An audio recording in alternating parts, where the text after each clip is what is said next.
Assembly వేదికగా రాష్ట్ర ప్రజలకు ఉన్నటువంటి సమస్యలు లేదంటే రాష్ట్ర ప్రజలకు ఏం చేస్తామని చెప్పి వాగ్దానాలు చేసి అధికారంలోకి వచ్చామో వాటి నెరవేర్పు దిశగా ఏ విధంగా అడుగులేస్తున్నామో చెప్పాల్సినటువంటి ప్లేస్లో వీళ్ళు ధర్నాలు చేస్తుంటే వీళ్ళకి సంబంధించి వాళ్ళు మాట్లాడుకోవడం లేదంటే వాళ్ళు రాష్ట్రం ఎలా తయారైపోతుందని చెప్పి ప్రతిపక్షం అసెంబ్లీ వీళ్ళిద్దరూ కలిసి ఆంధ్రప్రదేశ్ రావాల్సిన హక్కుల గురించి మాట్లాడలేదు.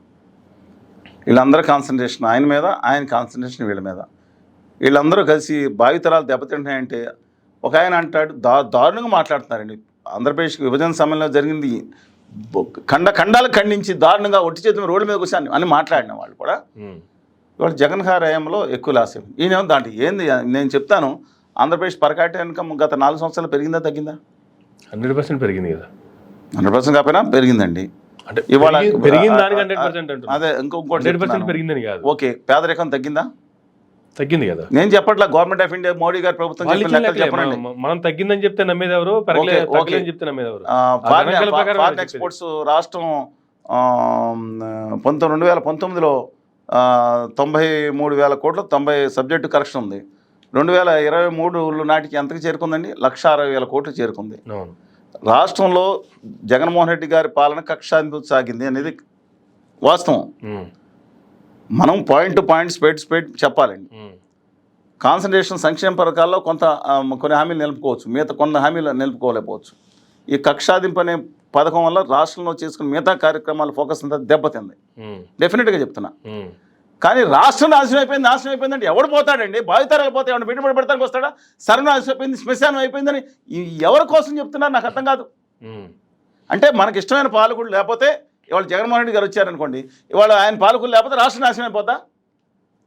లేకపోతే చంద్రబాబు నాయుడు వచ్చారనుకోండి ప్రతిపక్షంలోకి, రాష్ట్ర అధికారులు జగన్మోహన్ రెడ్డి రాష్ట్ర నాశనం ఇంకెవరు వస్తారండి? ఏంటి ఇద్దరు కలిసి ఏం చేయదలుచుకున్నారు?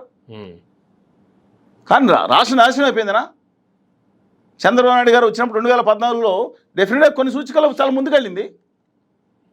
నాశనం అయిపోయింది. ఏంటండి ఇది? ఇద్దరు రాష్ట్రాన్ని బస్టు పట్టించి భావితరాలని ఖచ్చితంగా వలసవాదులు చేసే కుట్రగా ఈ రాజకీయ నాయకులు స్వార్థం కోసం ఎక్కువ మంది అనుకుంటున్నాను నేను అభిప్రాయపడతాను. ఎందుకంటే హోదా విభజన హామీల మీద కాన్సన్ట్రేట్ చేయట్లేదు, ఇన్సెంటివ్స్ మీద కాన్సన్ట్రేట్ చేయట్లేదు, రాయితీల మీద కాన్సన్ట్రేట్ చేయట్లేదు.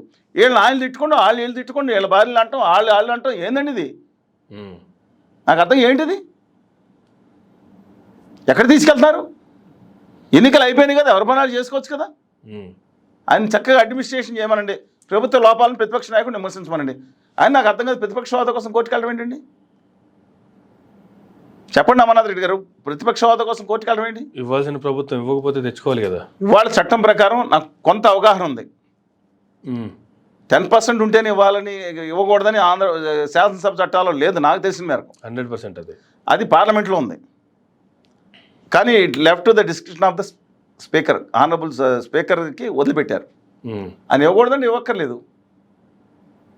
పి జనార్దన్ రెడ్డి గారికి ఇచ్చారా? లేకపోతే ఆ రోజు ప్రతిపక్ష నేత మాధవరెడ్డి గారికి ఇచ్చారా? మాధవరెడ్డి గారు ఆయన ఉన్నారు, ఇచ్చారండి ఆయనకి. ఆదిలాబాద్ జిల్లాని లోక్సభలో ఫ్లోర్ లీడర్ కింద చేశారు. బుల్రామ్ గారు ఏమో అక్కడ చేశారు కొంతకాలం.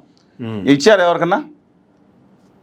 ఆయన అక్కడ ఉంటే దానికి సెక్యూరిటీగా, దానికి కాన్స్టిట్యూషనల్ పోస్ట్ కాబట్టి మిగతా వాటి నుంచి ఎగ్జామ్షన్ ఉండొచ్చు అని అడగవచ్చు.